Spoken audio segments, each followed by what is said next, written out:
This is the greatest city on Earth. Nearly 1 million people live here, more than the world has ever gathered in one place. No other city comes close. None will for 1,000 years.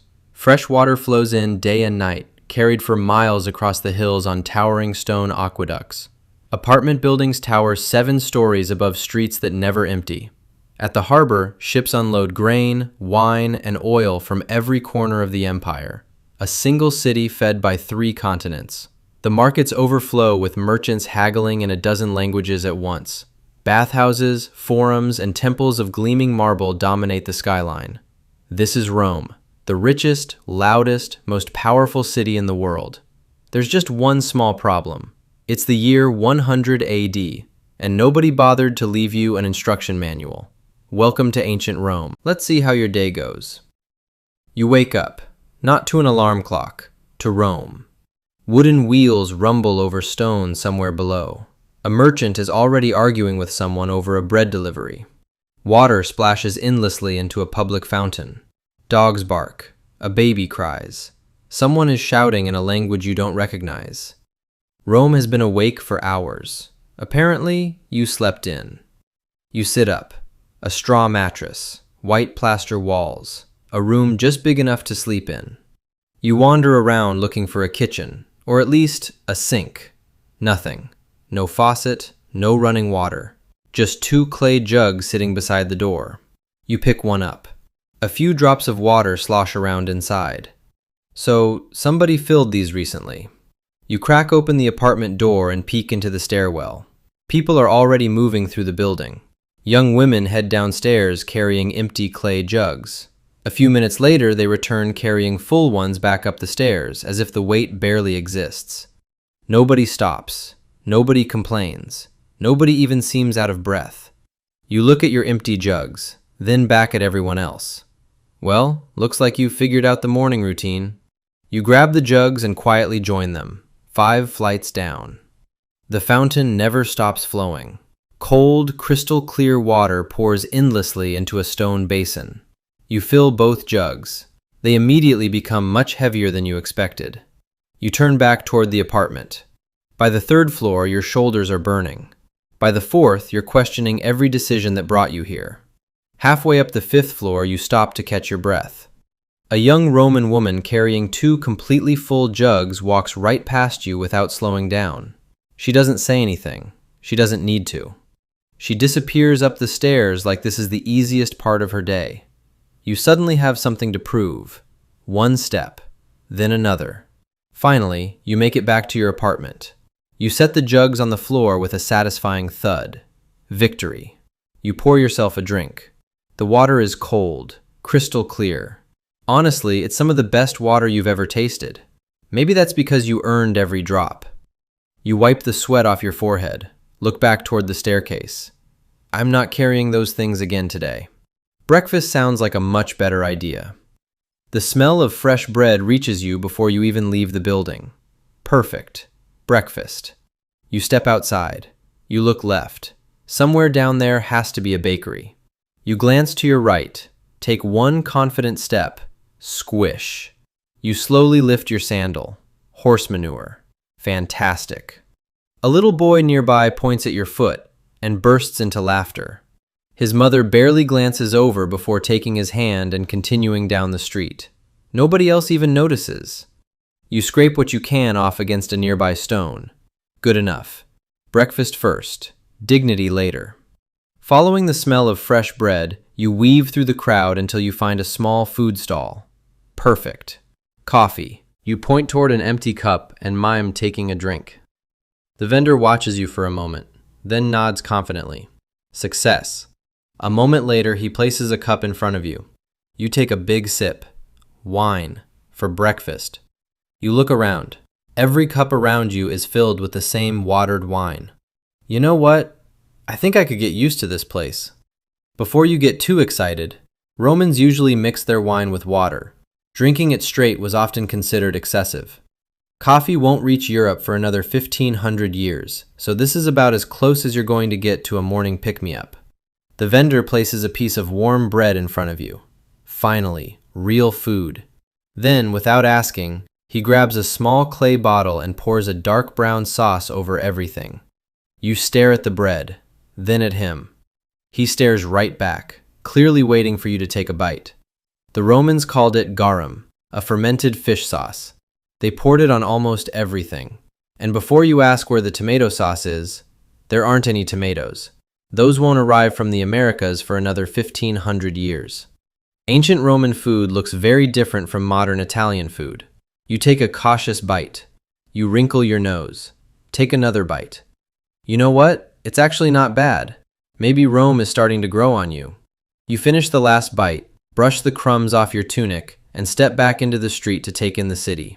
The city takes you instead. The crowd closes around you like a current. Shoulders, baskets, elbows, a goat.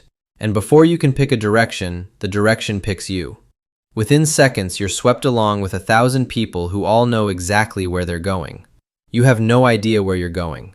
So you do the only sensible thing and you go with them. The faces around you come from everywhere on earth. A Greek merchant, an Egyptian in linen, a North African trader balancing a crate on one shoulder, a Syrian glassmaker haggling over a price you can't follow. Skin from every shore of the Mediterranean, packed onto one street, all of it talking at once. This isn't an Italian city. It's the whole known world, folded onto a single road. The crowd finally spits you out into a wide, covered hall lined with stalls. A marketplace, and not a small one. Fish glistening on cold slabs of marble. Pyramids of figs and olives. Live chickens, hanging sausages, wheels of cheese the size of shields. Bolts of cloth dyed deep red and gold. Clay jars of wine and oil stacked higher than your head. On a back table, a small wooden box catches your eye. Inside it, little black wrinkled spheres, peppercorns. The merchant is on you in a second. He lifts the lid, scoops a few into his palm, and holds them up under your nose. You breathe in.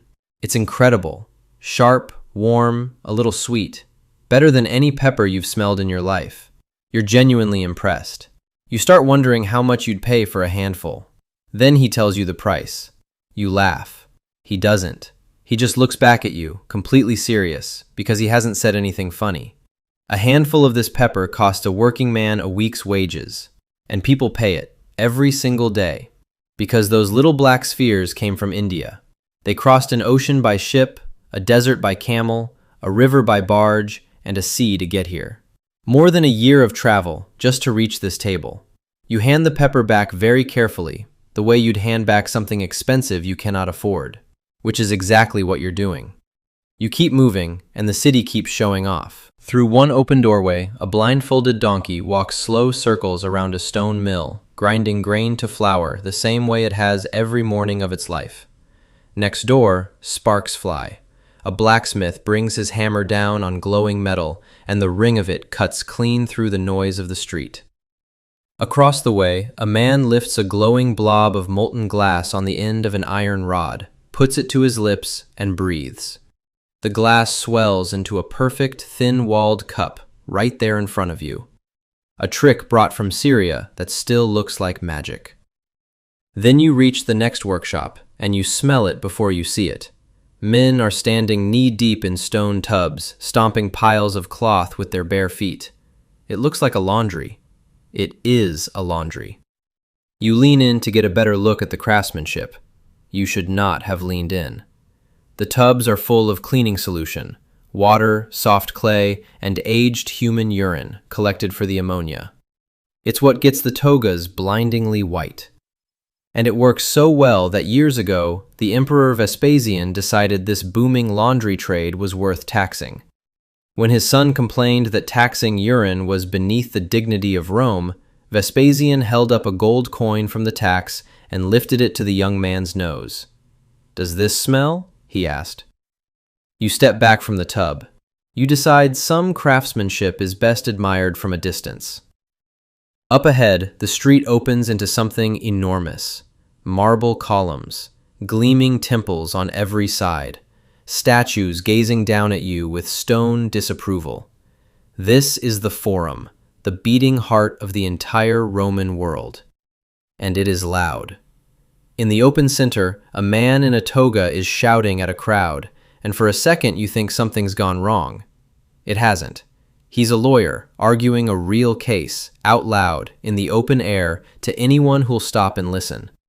And people do stop and listen, because in Rome, a good lawyer is the best free show in the forum.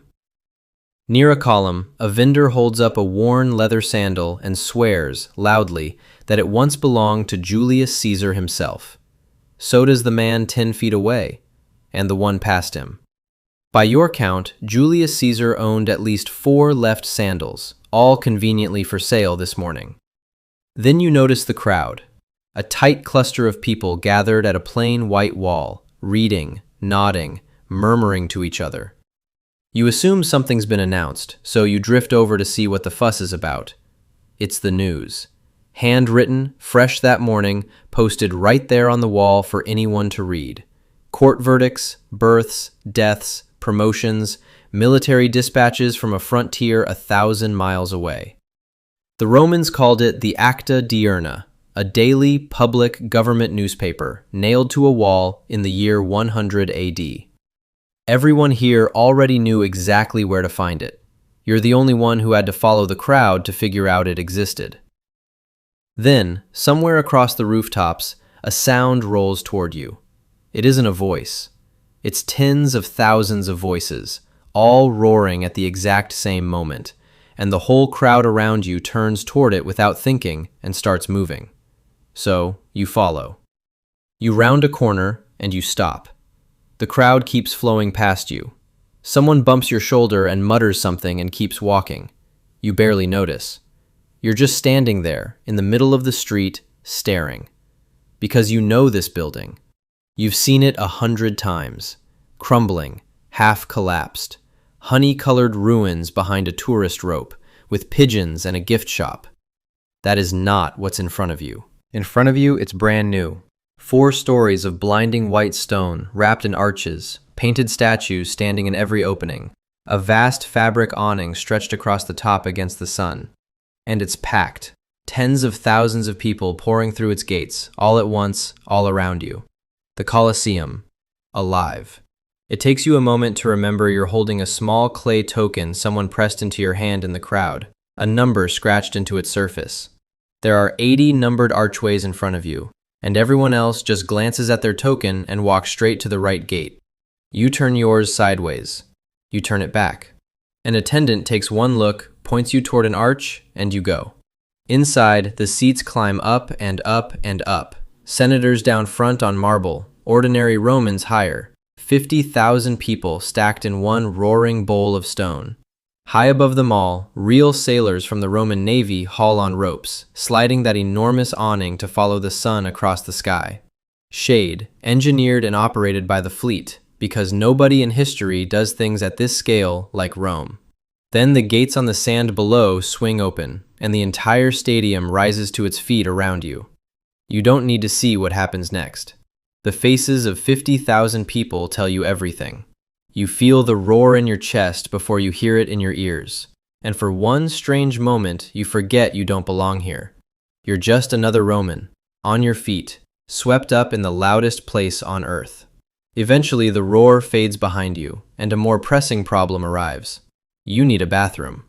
You find the public latrine and step inside, expecting the usual privacy. You freeze. It's one long marble bench, 20 holes cut in a neat row. No stalls, no doors, no walls of any kind. And every seat is taken. 20 Romans sitting shoulder to shoulder, chatting like old friends. One is closing a business deal. 2 are arguing about the chariot races. 1, somehow, is eating his lunch. A man at the end glances up and gives you a friendly nod, like you've just joined him at a cafe. You nod back, because what else are you going to do? And you sit down and stare straight ahead with the focus of a man pretending he is somewhere, anywhere else.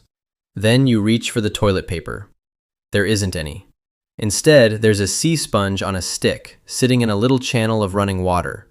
A shared sponge, on a shared stick, for everyone on the bench. You rinse it, very, very thoroughly, and you make a quiet decision never to think about this part again.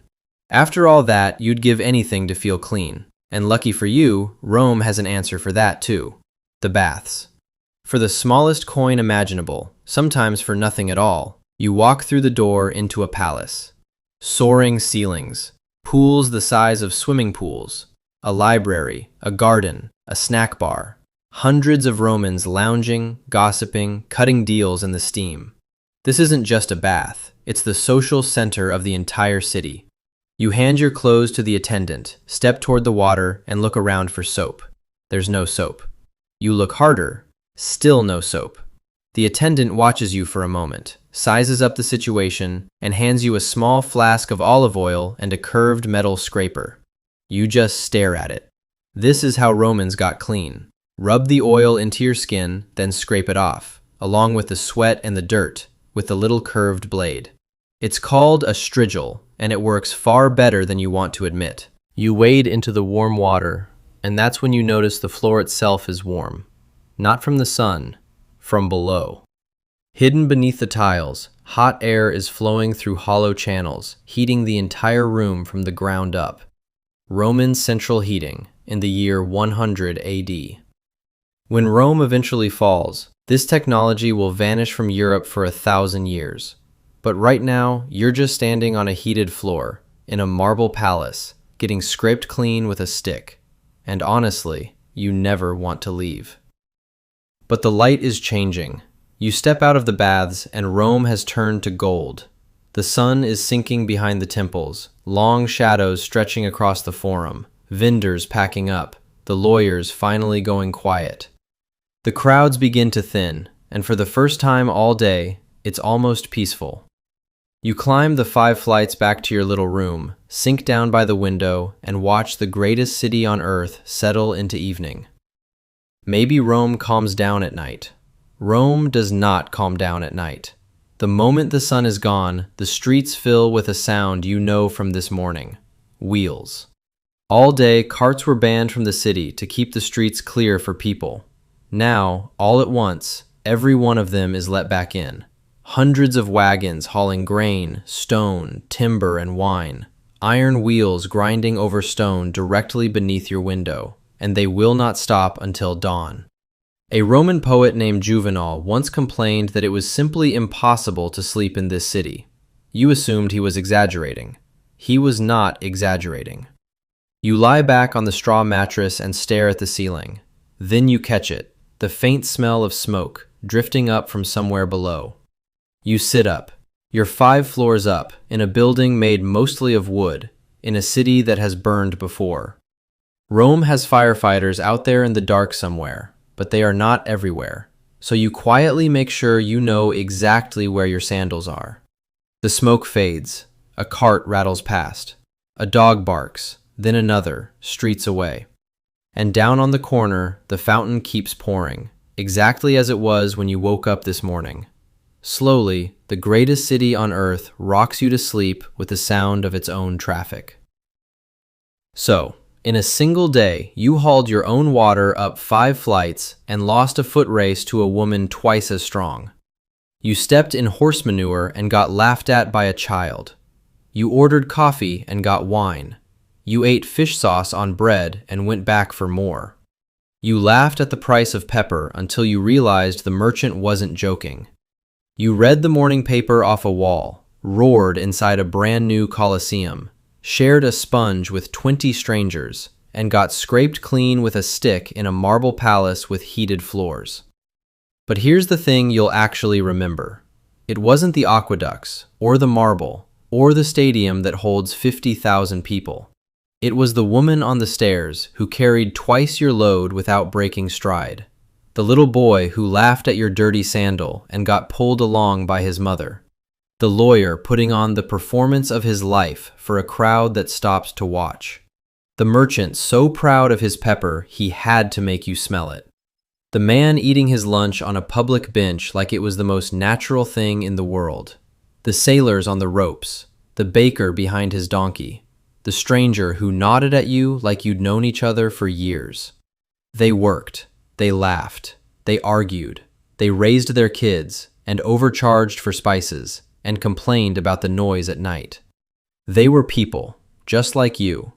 They simply happened to be building the greatest city the world had ever seen, and to them, It was only Tuesday. That's the thing about Rome. It wasn't extraordinary because of the marble. It was extraordinary because ordinary people made it that way. So the question isn't really whether Rome could survive. The question is, could you survive a day in ancient Rome?